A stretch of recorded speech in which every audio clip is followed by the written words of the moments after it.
विकारी म्हणजे काय, तर शब्दाचं जेव्हा आपण वाक्यात रूपांतर करतो आणि त्या शब्दामध्ये जर बदल होत असेल तर त्याला म्हणतात विकारी शब्द. उदाहरणार्थ मामा, मामाला, मामाने अशा प्रकारचा बदल जर मामा या शब्दात आपण करत आहोत तर तो झाला विकारी शब्द. तर हे जे 4 जाती आहेत हे विकारीमध्ये मोडतात आणि त्यालाच दुसरं नाव आहे विकारीला सव्यय. आणि अविकारी शब्द म्हणजे शब्दाचं वाक्यात रूपांतर करताना त्याचं लिंग, वचन, विभक्तीनुसार कुठलाही बदल त्या शब्दामध्ये होत नाही, त्याला म्हणतात अविकारी शब्द. त्यालाच अव्यय असे देखील म्हणतात. तर हे झाले विकारी आणि अविकारी. तर या शब्दांच्या जातींपैकी पहिली जी शब्दांची जात आहे ती आहे नाम. ती आज आपण अभ्यासणार आहोत. तर नाम म्हणजे काय? नाम म्हणजे नाव, नेम, सगळ्यांनाच माहिती आहे. तर त्याची आधी व्याख्या आपण बघून घेऊ. जगातील कोणत्याही दिसणाऱ्या किंवा न दिसणाऱ्या वस्तूला जे नाव ठेवलेले असते त्याला नाम असे म्हणतात. ही झाली नामाची व्याख्या. दिसणारी कोणतीही वस्तू असो, पदार्थ असो, ती सजीव असो किंवा निर्जीव असो, त्यांना आपण एक नाव दिलेलं असते आणि त्या नावालाच आपण नाम असो संबोधतो. उदाहरणार्थ मोर, गणेश, स्वरा, आनंद, नाक, लाडू, टेबल, खुर्ची इत्यादी. ही झाली नामाची व्याख्या. या नामाचे आणखी 3 प्रकार पडतात. ते 3 प्रकार कोणते? नामाचे एकूण 3 प्रकार आहेत. पहिला आहे सामान्य नाम, दुसरा आहे विशेष नाम, तिसरा आहे भाववाचक नाम.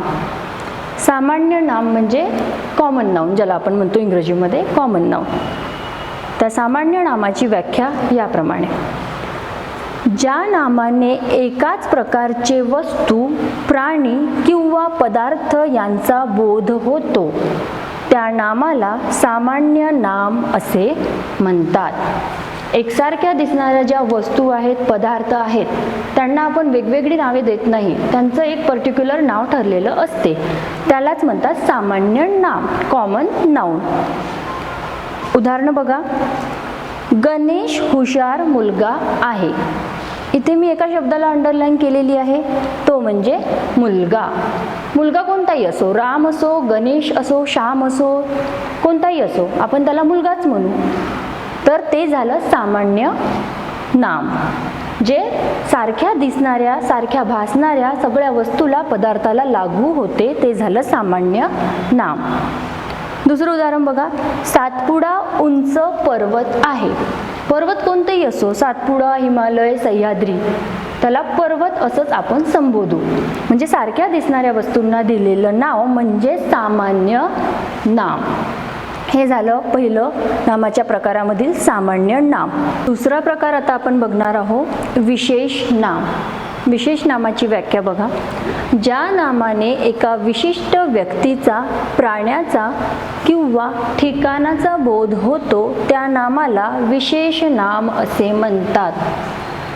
जसं आपण सामान्य नाम बघितलं, कॉमन नाउन, ते सारख्या दिसणाऱ्या सगळ्या वस्तू, प्राण्यांना लागू होते. विशेष नाम, प्रॉपर नाउन, पर्टिक्युलर त्या व्यक्तीला, त्या वस्तूलाच ते लागू होत असते. असं कुणालाही ते विशेष नाव, स्पेशल नाव आपण देऊ शकत नाही. हेच यामध्ये सांगितलेलं आहे की एका विशिष्ट व्यक्तीला, प्राण्याचा किंवा ठिकाणाचा बोध होतो त्या नावातून, त्याला विशेष नाम असे म्हणतात. जसं राम, मयुरी, आंबा यासारखे शब्द हे ज्यासाठी ठरवलेले आहे त्यालाच आपण ते उच्चारू शकतो. उदाहरण बघा. औरंगाबाद प्रसिद्ध शहर आहे. मी जो शब्द अंडरलाईन केलेला आहे औरंगाबाद, हा आहे विशेष नाम. बाकी पण शहर आहेत, पण बाकी शहरांना आपण औरंगाबाद म्हणू शकतो का? नागपूरला आपण औरंगाबाद म्हणू शकतो का? पुणेला आपण औरंगाबाद म्हणू शकतो का? नाही. शहर म्हणू शकतो, पण जे पर्टिक्युलर नाव दिलेलं आहे ते म्हणू शकत नाही, कारण हे त्या शहराला दिलेलं विशेष नाव आहे. हेच आहे विशेष नाम. म्हणजे ज्याला दिलेलं आहे त्यासाठीच आपण त्याचा वापर करू शकतो. दुसरं वाक्य बघा. मला गुलाबाचे फूल आवडते. फूल भरपूर प्रकारची असतात, पण गुलाबाचं फूल ज्याला आपण म्हणू त्या फुलाला आपण दुसरं नाव देऊ शकतो का? नाही. तर गुलाब हे त्याला दिलेलं विशेष नाम आहे. असे झाले हे विशेष नामाचे प्रकार. उदाहरणे. तिसरं बघा, भाववाचक नाम. ज्या नामाने वस्तूमधील किंवा प्राण्यामधील गुणधर्म किंवा भाव यांचा बोध होतो त्याला भाववाचक नाम असे म्हणतात. आपल्या आतमधली जी क्वालिटी आहे, त्या व्यक्तीच्या आतमधली क्वालिटी, गुणधर्म ह्या ज्या शब्दामधून आपल्याला माहिती होतात त्या शब्दाला म्हणतात भाववाचक नाम. जसं एखादी वस्तू गोड असेल त्यामधला गोडवा, कडवटपणा, आंबटपणा, एखाद्या मुलामधली हुशारी, चातुर्य, हे शब्द जे मी बोलले त्या शब्दामधून आपल्याला काय कळते? त्या मुलाची किंवा त्या पदार्थाची चव, त्यामधला गुणधर्म काय आहे, क्वालिटी काय आहे हे आपल्याला त्या शब्दांमधनं कळते. तोच म्हणजे भाववाचक नाम. उदाहरण बघा, रामचा चांगुलपणा सर्वांना माहीत आहे. यामध्ये भाववाचक नाम कोणतं आहे? चांगुलपणा. चांगुलपणा या शब्दातून आपल्याला रामच्या आतमध्ये कोणता गुणधर्म आहे ते आपल्याला माहिती कळते. दुसऱ्या कोणत्या शब्दांमधून ती माहिती आपल्याला मिळत आहे का? नाही. तर चांगुलपणा या शब्दामधूनच ती माहिती आपल्याला मिळत आहे. म्हणून चांगुलपणा हा भाववाचक नाम आहे.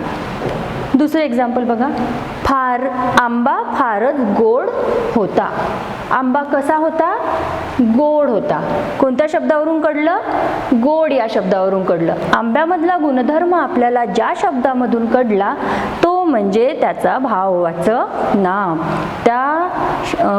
त्या व्यक्तीची, त्या वस्तूची, त्या पदार्थाची विशेषता, त्यामधली क्वालिटी, त्यामधला गुणधर्म आपल्याला ज्या शब्दातून कळतो ते म्हणजे भाववाचक नाम. तर आज आपण शब्दांच्या जातीमध्ये नाम ही पहिली जात अभ्यासलेली आहे आणि त्या नामाच्या एकूण 3 जाती आपण बघितलेल्या आहेत.